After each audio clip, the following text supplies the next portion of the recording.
Muy bien, ¿me confirman, por favor, que ven la pantalla? Sí, doctora. Sí se ve, se escucha. Perfecto. Muchas Sí, doctora. gracias. Bien. Gracias, chicos. Muy bien. Entonces, vamos a ver qué implica pues nuestro trabajo respecto a la evaluación de este grupo etario. Ya salimos de la parte, vamos saliendo de la parte neonatal y vamos avanzando con nuestros pacientes en los diferentes grupos etarios además, ¿no? Entonces, cuando nosotros intentamos evaluar el crecimiento y el desarrollo del niño, tenemos que tener en cuenta que estos dos temas están íntimamente relacionados. El caso que vamos a tratar ahora básicamente va a ser sobre el crecimiento somatométrico. Y en cuanto al desarrollo, va a tratar de maduración de diferentes funciones de órganos, en este caso funciones cerebrales y de otros órganos vitales que se van a ver en alguna de las clases posteriormente. El objetivo de estas presentaciones van a evaluar el progreso en la población pediátrica, identificar retrasos y anomalías que nos den una alerta de que alguna patología está intercurriendo en nuestro de optimizar el desarrollo y el crecimiento de nuestros niños. A todo esto van a intervenir factores biológicos, factores psicológicos y factores sociales también respecto al crecimiento y al desarrollo. No va a ser lo mismo tener un niño que crece en un ambiente familiar de cuidado, de atenciones, a diferencia de un niño que crece en la calle buscando dinero para llevar a la casa, trabajando en las esquinas.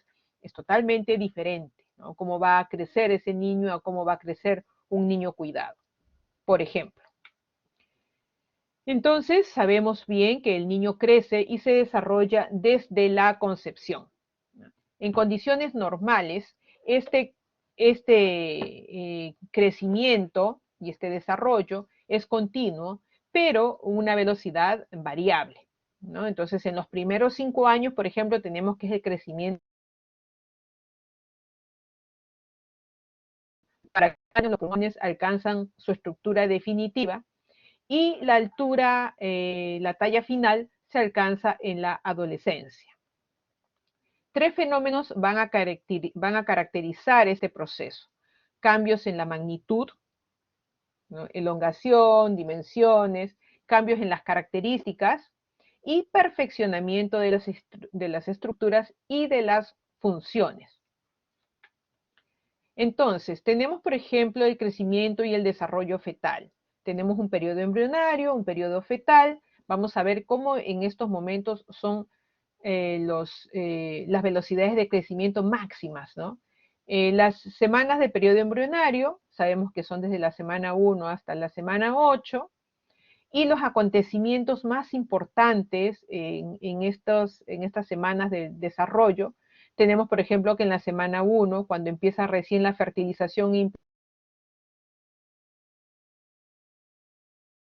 va a dar inicio al comienzo del periodo. Para la semana 2 tenemos un embrión bilaminar por la aparición, ¿sí?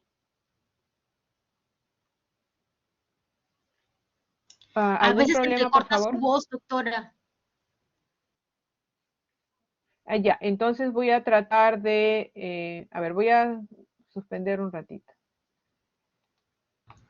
Doctora, si no, quizás apague su cámara, de repente eso está jalando Eso es lo que internet. voy a hacer. Ajá. Sí, eso es lo que voy a hacer. Muchas gracias.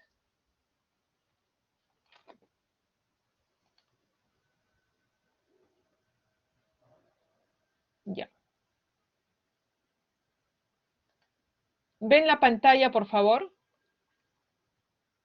Sí se ve. Sí, doctora. ¿Se escucha? Sí, ¿Se doctora, escucha sí se mejor? ve. Sí. Ya, bien, gracias. Entonces, vamos para la semana 2, donde ya vamos a tener un embrión bilaminar.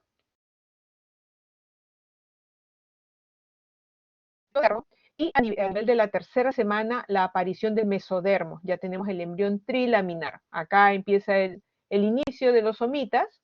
Para la semana cuarta ya tenemos la fusión de los pliegues neurales, ¿no? Aparecen la yema de brazos y de las piernas, y tenemos una longitud del vértex al coxis de 4.5 milímetros.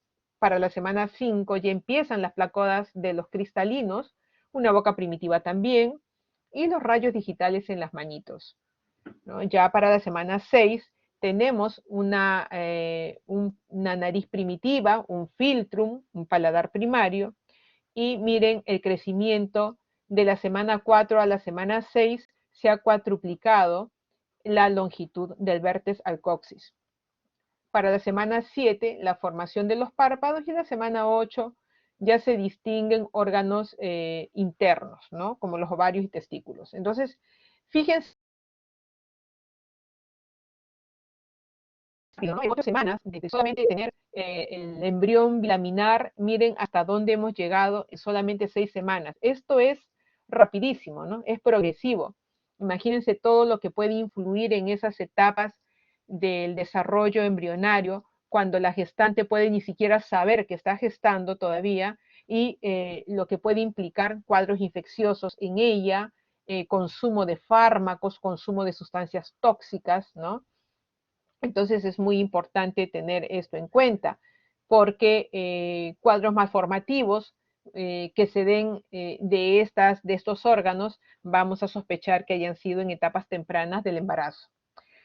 Luego tenemos ya el periodo fetal, ¿no? Donde empiezan a distinguirse para la semana, bueno, la semana 9 es el inicio, la semana 10 ya se distinguen los genitales externos, y la semana 20 pues es el límite inferior usual de viabilidad. Tercer trimestre, a las 25 semanas, hasta fin del tercer trimestre, el peso se triplica y la longitud se duplica.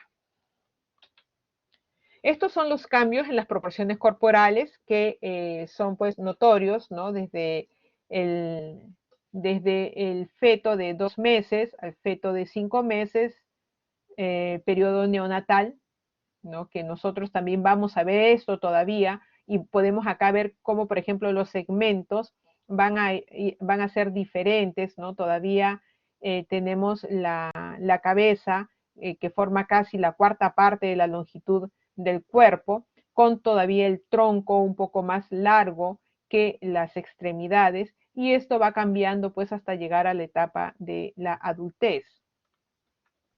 Entonces, el crecimiento en el primer año debemos de tener ciertas consideraciones, porque cuando se evalúe uno tiene que saber si está yendo dentro de lo esperado para su talla con la que nació o para el peso con el que nació. Entonces, el peso del recién nacido, saben ustedes que si es a término puede disminuir hasta 10% en los primeros días, y si es prematuro hasta 15%. Pero que a las 2 semanas ellos deben de recuperar o superar el peso del nacimiento, ¿no? Y estas fórmulas que tenemos acá a la derecha nos pueden servir para hacer una estimación del peso y la altura o la longitud durante algunos periodos de edad, ¿no? Por ejemplo, entre los 3 y los 12 meses, la fórmula suele utilizarse la edad en meses más 9 entre 2, y es el peso que más o menos debiera de tener un niño en este grupo etario. Si sale de ese peso,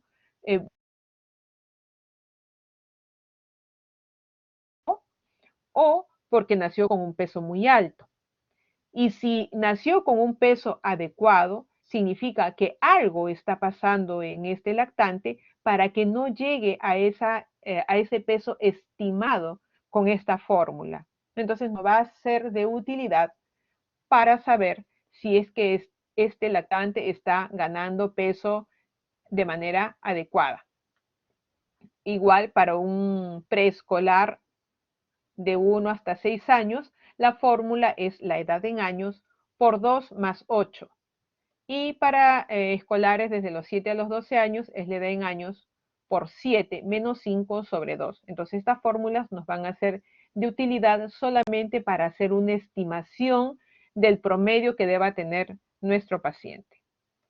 En cuanto a la altura en centímetros, al nacer aproximadamente es un promedio, bueno, es 50 centímetros.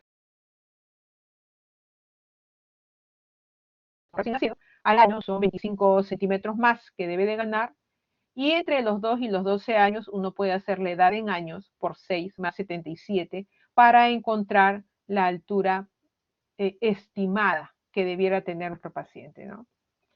Si queremos ser más prolijos con respecto a cada trimestre, cómo es que debe ser la ganancia de peso diario, acá lo vamos a tener de 0 a 3 meses, lo que ganan diariamente es 30 gramos, y luego se va reduciendo de 3 a 6 meses 20 gramos por día, de 6 a 9 meses 15 y de 9 a 12 meses 12, ¿no? La longitud en crecimiento, también como va pasando cada trimestre, 3.2 centímetros por mes los 3 primeros meses, 2 centímetros por mes los siguientes 3 meses, 1.5 los siguientes 3 meses, hasta 1.2 los siguientes 3 meses, ¿no?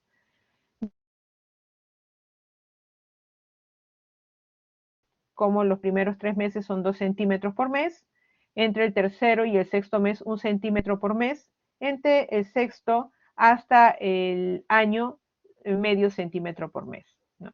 Y también es importante que tengamos en cuenta la cantidad diaria recomendada de ingesta calórica para estos grupos, ¿no? Desde los 0 meses hasta los 3 meses, 115 kilocalorías por kilo día, de 3 a 6, 110 y luego 100, ¿no? Entonces, estas son pautas que nosotros debemos de tener en cuenta para nuestros pacientes durante la primera vida.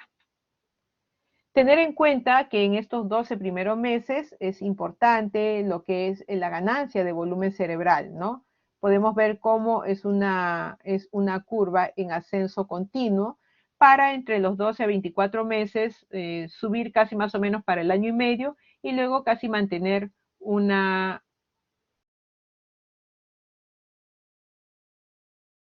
a la ganancia de volumen cerebral. También debemos de conocer en este primer año cuánto tiempo duermen, tanto en el día como en la noche, esto lo que es en rojito es en la noche, y en el día los lactantes, ¿no? Entonces, esto también nos va a permitir conocer si este lactante está durmiendo las horas adecuadas o no, ¿no? Hasta los 12 meses, miren cómo va reduciéndose las horas de sueño en el día para quedar solamente las nocturnas, ¿no? Que van siendo las preponderantes, pero las horas de sueño total van disminuyendo hasta llegar al año más o menos en 13 horas al día de sueño. De esas son básicamente 2 horas en el día y las restantes van a ser en la noche. También debemos de conocer en la etapa de lactante cómo es la dentición, la erupción de los dientes, que deben de empezar más o menos entre los 5 y los 8 meses de edad. Sí, por favor, ¿quién levantó la mano? Doctora, se le entrecorta a veces la Porque voz. lamentablemente yo no los puedo ver. No tengo ahorita otra forma, mi internet está con un poco bajo efectivamente, no tengo otra manera ahorita de poderles dar el internet. Ahí vamos a ver qué se puede hacer.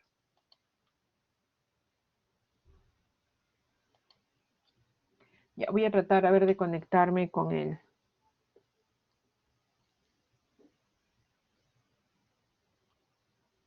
A ver, con el teléfono.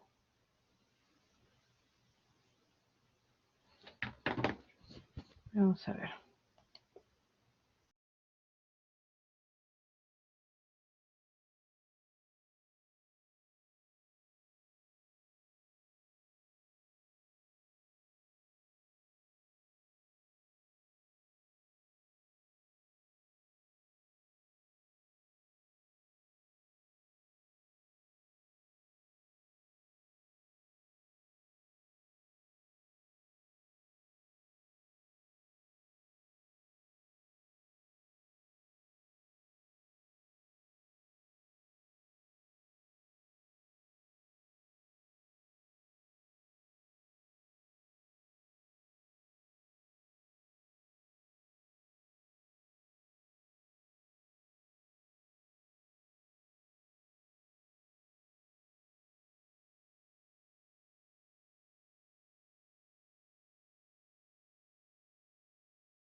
Hola, ¿me escuchan mejor?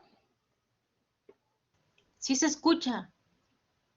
Ya. ¿Ver mi pantalla, Ingrid? Sí se ve, doctora. Sí ves. Ya, Cris, Sí se ve. dice, ¿se ve, no? Sí, sí se ve, Sí se doctora. ve. Ya, ok. Entonces continuamos, ¿ya? Ya, perfecto, está bien. Sí, me he conectado a otra red para poder tener mejor la parte del internet. Ah, Dios, no. Caramba. A ver, un ratito.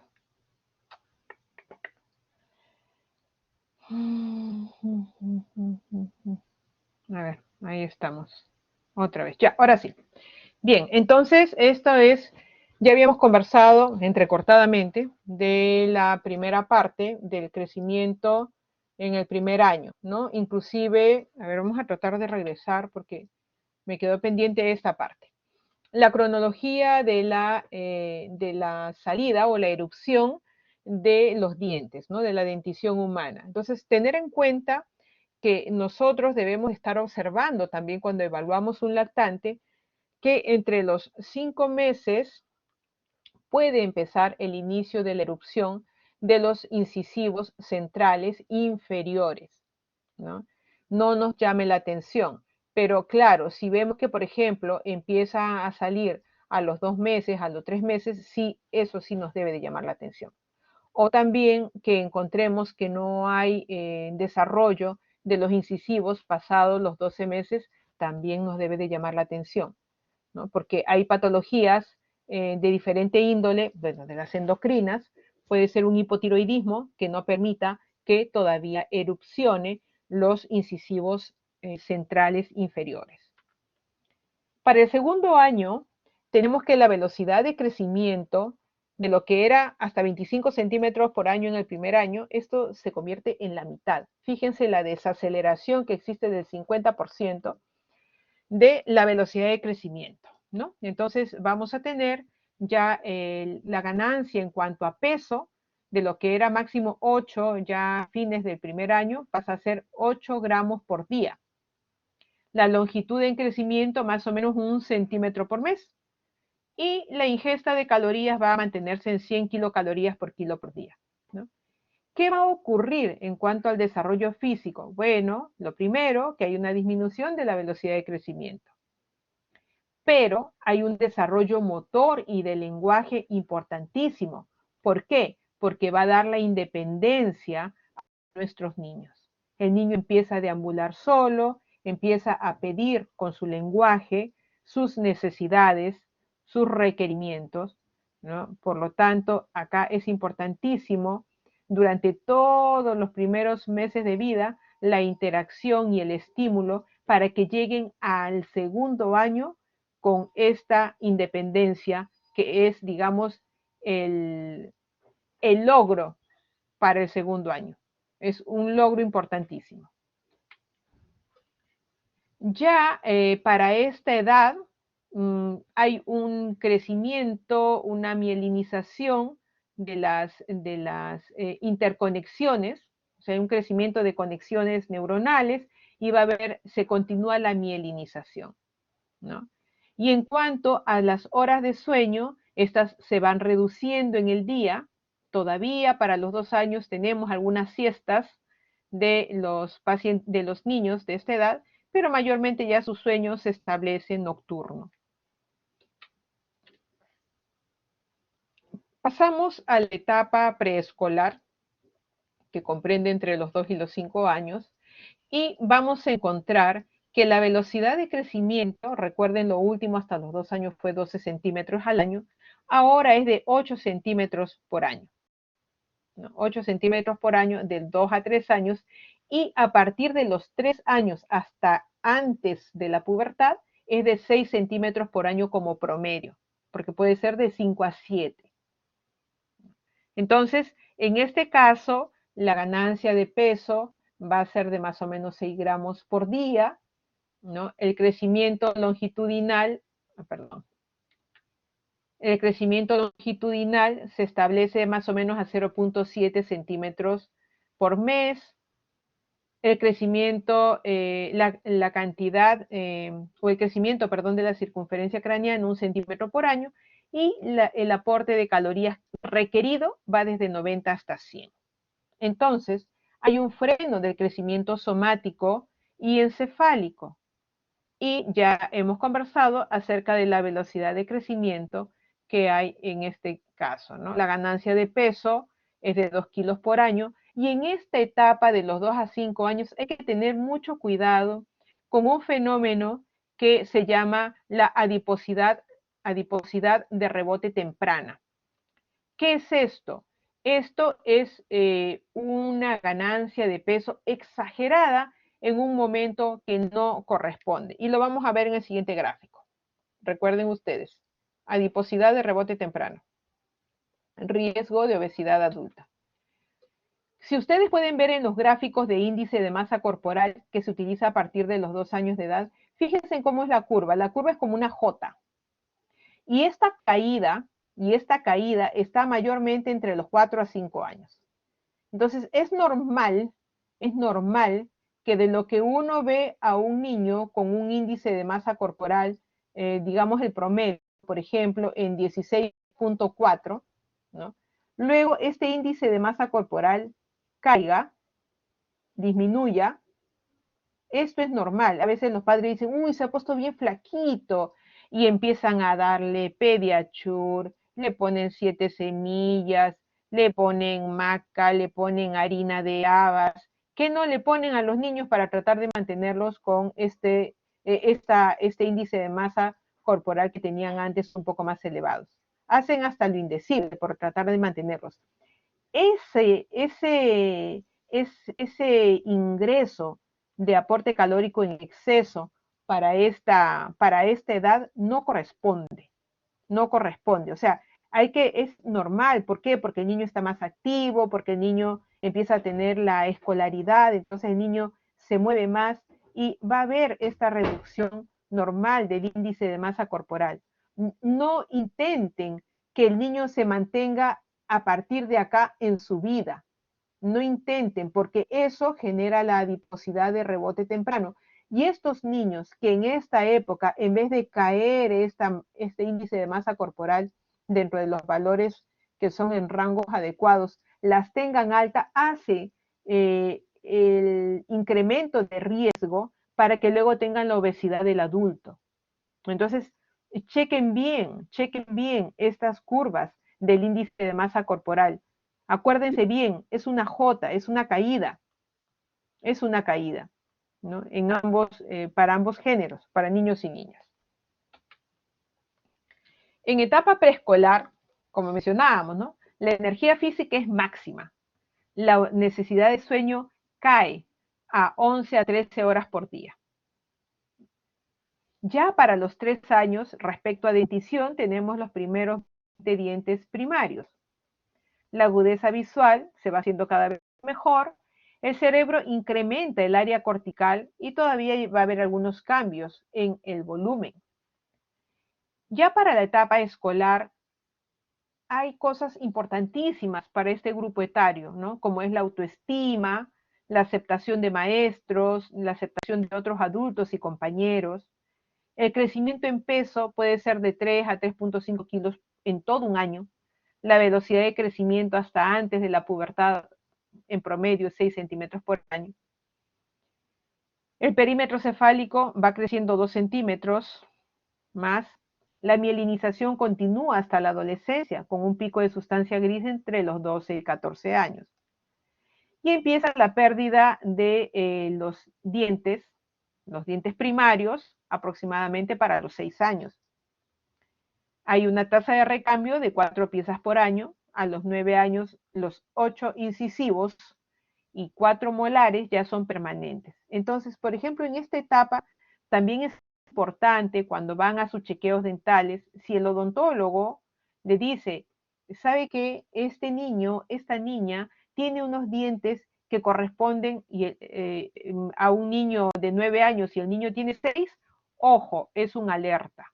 Es una alerta de que algo está acelerando ese recambio de dientes. Puede ser una edad ósea que está avanzando muy rápidamente por alguna razón y hay que estudiarlo, hay que derivarlo. No se queden tranquilos con decir, ah, bueno, sí está bien, está cambiando de dientes, de repente es porque toma mucho calcio, de repente es porque le estoy dando tal jarabe y eso le está haciendo más fuerte.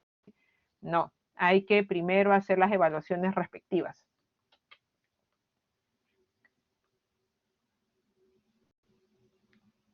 En la adolescencia o para inicio de la pubertad, vamos a ver que ya empiezan los cambios rápidos de tamaño, forma y fisiología corporales. Acá, como ustedes comprenderán, pues las hormonas juegan un rol muy importante, ¿no? Empieza el relojito de la pubertad a marcar las pautas para que existan todos estos cambios de tamaño, forma y fisiología corporal, ¿no? Entonces, el crecimiento es sigmoideo porque tiene unas pequeñas curvas que luego van a ir hacia un incremento mayor del estirón puberal, que es responsable del 15% casi de la ganancia de la talla adulta. El pico de la velocidad de crecimiento va a empezar a variar de 6 centímetros por año que teníamos, en las niñas empieza de 8 y hacerse más alto, y en niños de 10 y llegar hasta 12 centímetros por año de velocidad de crecimiento, ¿no? Y esto es importante que ustedes conozcan, porque tienen que ustedes saber que, por ejemplo, para el caso de las niñas, este estadio 2 de la maduración debe de empezar después de los 8 años. Y este estadio 2 de la maduración en los niños debe empezar después de los 9 años. Cuando ocurre antes, hay un trastorno. Cuando ocurre antes, hay un trastorno. También, del mismo modo, si por ejemplo la niña tiene 14 años y no tiene 13 años, perdón, y no tiene desarrollo estadio de maduración 2, o un niño que a los 14 años no está en el estadio de desarrollo de maduración 2, también es un retraso. Antes de los 8 en las niñas es un adelanto, después de los 3 es un retraso, en los niños antes de los 9 es un atraso, es un adelanto, perdón, y después de los 14 años es un atraso, ¿no? Y esto, como les mencionaba a uno de los grupos, ¿no? En una ocasión tuve oportunidad de atender una niña que llevaba el padre por talla baja y que, dado que los padres eran bajos, le decían que, bueno, porque la niña era baja porque ellos eran bajos, ¿no? La niña, cuando la evalué, tenía 12 años y medio, cerca para 13 años, y no tenía ni siquiera desarrollo de maduración 2, ¿no? No tenía ese desarrollo. Entonces, al revisarla, la niña definitivamente llama la atención más la talla baja, y al final, pues el diagnóstico fue una niña con síndrome de Turner mosaico, que sabemos que en las niñas Turner tienen talla baja y tienen insuficiencia ovárica, ¿no? Entonces, por ese motivo, por la insuficiencia ovárica, es que no tenía desarrollo puberal, ¿no? Por lo tanto, es importante, esta niña pasó por muchas evaluaciones por el tema de la talla baja, pero no se evaluó el contexto global, ¿no? ¿Qué más estaba pasando con esta niña? Un ratito, por favor.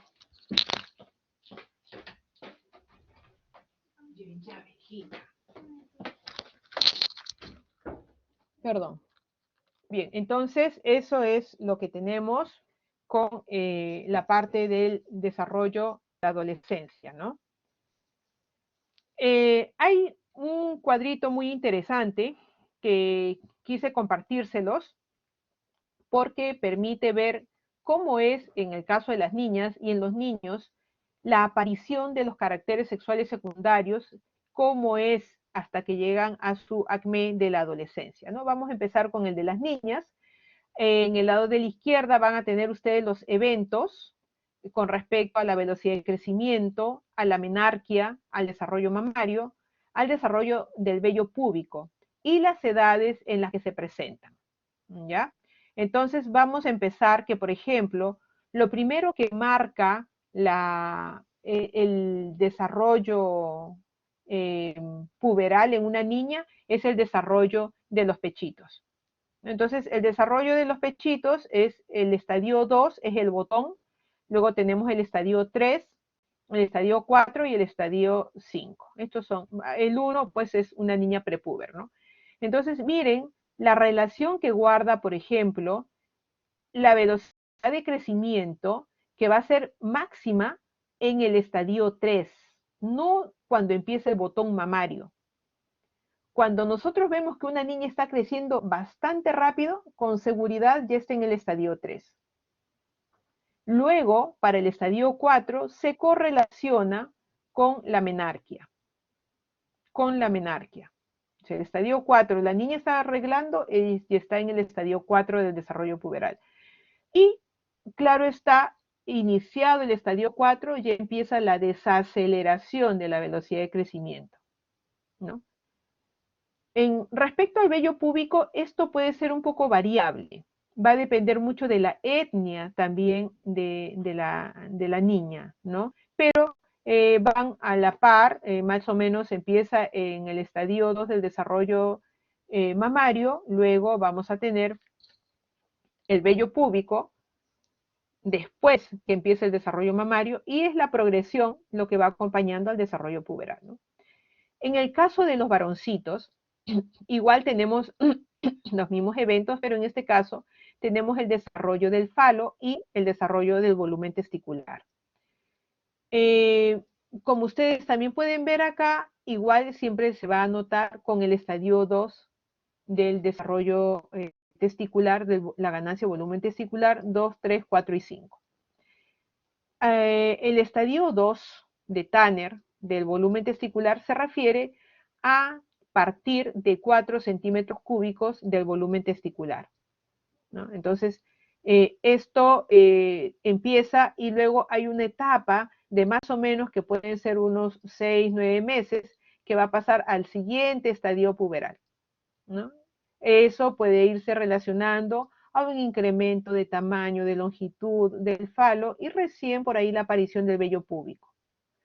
Y en el estadio 3 no es que el niño está creciendo muy rápidamente. Para el varoncito, el pico de máxima velocidad de crecimiento va a ser el estadio 4.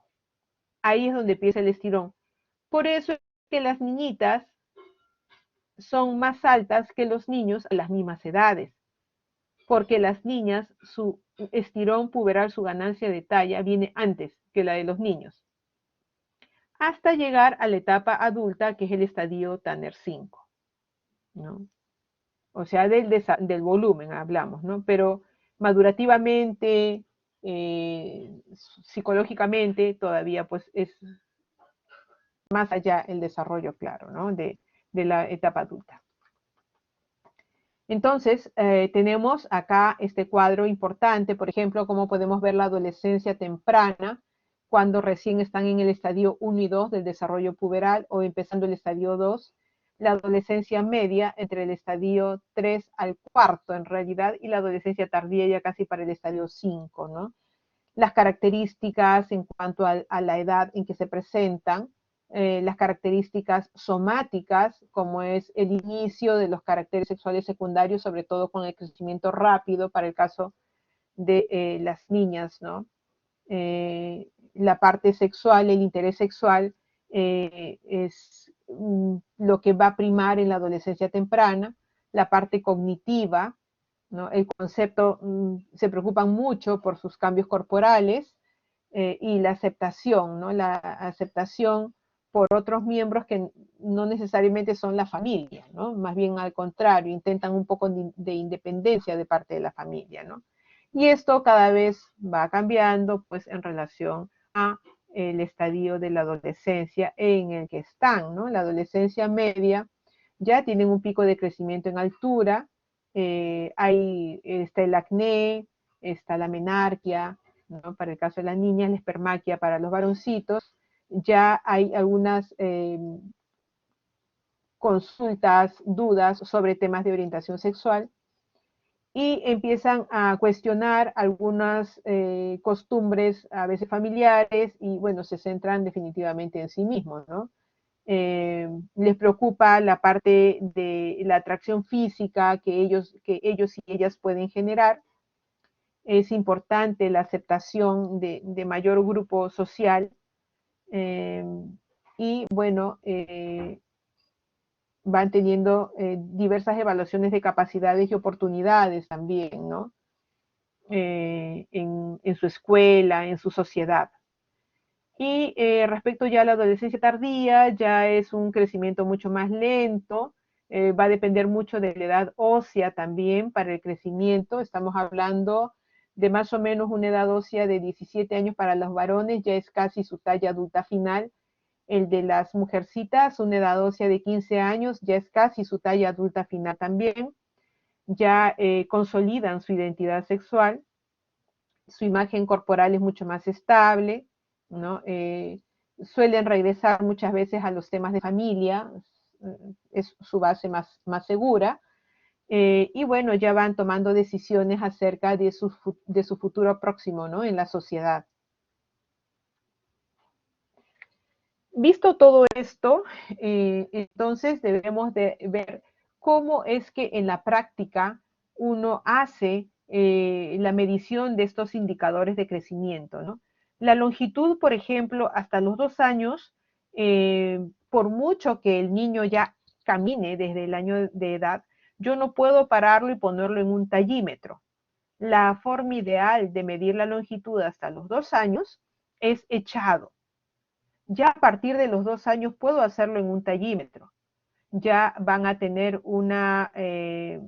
digamos, una evaluación mucho más tranquila con respecto a su postura, la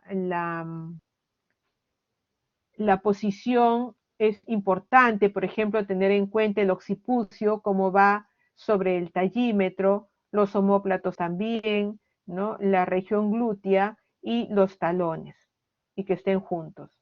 Entonces, eso es muy importante. ¿Ya? Esto es una manera de evaluar el percentil o la desviación estándar de la talla de un niño, ¿no? Es la talla que uno tiene actual, o sea, lo que uno mide, menos la talla para el percentil 50 para la edad y género, sobre la desviación estándar, que son unas tablas que uno tiene graficado, cuál es la desviación estándar para edad y género del paciente, ¿no? Entonces, es un poco engorroso si uno no tiene las tablas, ¿cómo lo va a sacar? Por eso es que a veces uno utiliza los gráficos y, bueno, algunos aplicativos que pueden servirnos en el día a día. Entonces, esto es lo que ya habíamos comentado, cómo era la longitud, solamente para que lo recuerden más, cómo era el tema de la ganancia de longitud de acuerdo a cada grupo etario. Ahora, la talla genética o talla diana en realidad es un factor intrínseco de cada niño que nosotros debemos de evaluar cuando queremos revisar si ese niño está creciendo bien o no. Entonces, esa talla genética tiene que ver con la talla del padre, con la talla de la madre, dividido entre 2. Y si es varón, le agregaremos 6.5 y si es mujer, le restaremos. Esa talla que tenemos, este resultado que tenemos de esta fórmula, le vamos a agregar más menos 5 y en ese rango se va a mover la talla genética o la talla diana de un niño o niña.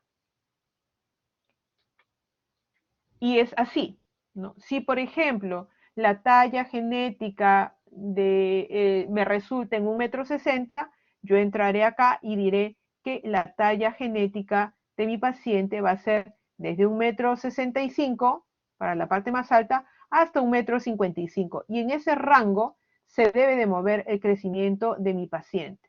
Fíjense, del percentil 10 al percentil 50 más o menos. Y entonces yo ubico a mi niña de 8 años y veo que está midiendo 1,35 m, ¿no? Entonces veo 8 años y 1,35 m, por decirles una talla. Y la niña está por encima de lo que le toca, porque hemos dicho que debiera estar entre el percentil 50 y el percentil 10, ¿no? Y en el 1,35 m, ella cae entre el percentil 75 al percentil 90. Entonces, yo le voy a decir a los padres que su niña está creciendo perfectamente bien, porque inclusive va a ser mucho más alta de lo que ellos imaginaban. Pero obvié algo muy importante, no le examiné. Pero luego ellos van por otra razón, donde otro médico, porque estaba con tos, van donde otro pediatra, y la otra pediatra o el otro pediatra le examina totalmente y le dice, uy, señor, señora, su niña tiene desarrollo de pechos y también tiene vello púbico. Entonces, oh sorpresa, porque la niña no es que tenga una talla, no es que vaya a ser necesariamente más alta, mucho más alta de lo que a los padres se le ha informado, sino que tiene un adelanto de la pubertad. La pubertad está llegando muy rápidamente y eso le ha acelerado la talla, ¿no? Entonces, cuando uno ve que un paciente, sea niña, sea niño, no va dentro de los carriles que le corresponden genéticamente, siempre uno debe hacerse la pregunta, ¿será que este paciente tiene un retraso puberal, tiene un adelanto puberal, tiene alguna otra patología que me puede estar llevando a estos dos márgenes? Entonces, para eso nos sirve el gráfico, para eso nos sirve poner la talla genética, por eso en los gráficos ustedes pueden ver estatura de la madre, estatura del padre. No nos los piden porque simplemente quieran saber cuánto mide. Nos los piden porque nosotros tenemos que hallar una talla genética, una talla en el rango en el cual se va a mover ese paciente y ver que ese paciente vaya creciendo en ese rango. ¿Ya? El otro gráfico que tenemos al reverso, mayormente de nuestros gráficos de peso y de talla, es el índice de masa corporal. El índice de masa corporal, entonces, nosotros lo podemos ver si está entre el percentil 85 a 94, estamos hablando de sobrepeso, y por encima de eso en obesidad. Y debemos de informarlo al paciente, a los padres del paciente, para tomar las conductas necesarias y buscar también las etiologías de los temas de exceso de peso. Otro punto importante que uno debe de evaluar es la velocidad de crecimiento, ¿ya? Entonces, siempre vamos a estar teniendo también este gráfico cercano. Si vemos que está por debajo del percentil 25, ojo, ese niño o niña no está creciendo muy bien. Y el mejor tiempo para revisar las velocidades de crecimiento son de 3 meses en el lactante y 6 meses en el niño mayor. Ustedes me dirán, doctora, pero es difícil conseguir esos gráficos.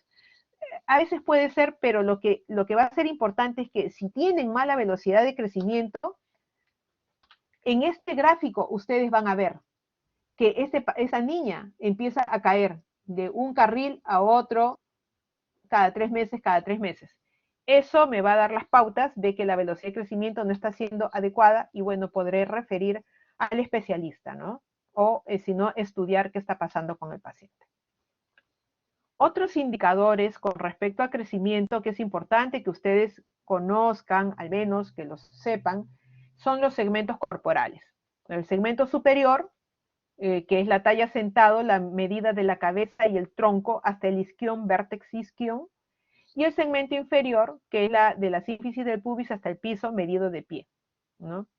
La brazada también es otro indicador, medir la distancia entre los extremos de los dedos más largos de ambas manos con los brazos en extensión, calcular el peso para la talla o el índice de masa corporal y la velocidad de crecimiento, como ya lo habíamos visto, ¿no?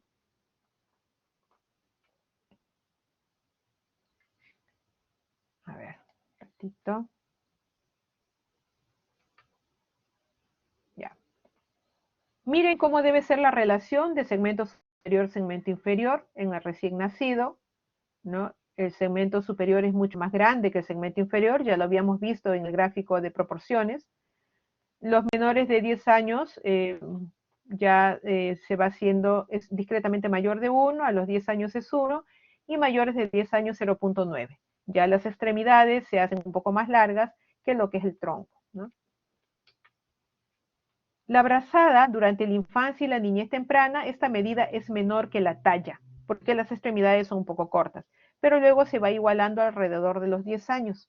¿No? Finalmente llega a superar para los 12 años de edad. ¿Por qué es importante estos indicadores? Porque si ustedes tienen un paciente que está llegando muy pequeño a la consulta y ustedes notan que, por ejemplo, las extremidades son cortas, ustedes tienen que saber que esto puede ser una talla corta sindrómica, ¿no? Por alguna patología, una alteración esquelética. Muy bien, entonces, a ver, perdón. Estos eran entonces los indicadores que quería mostrarles.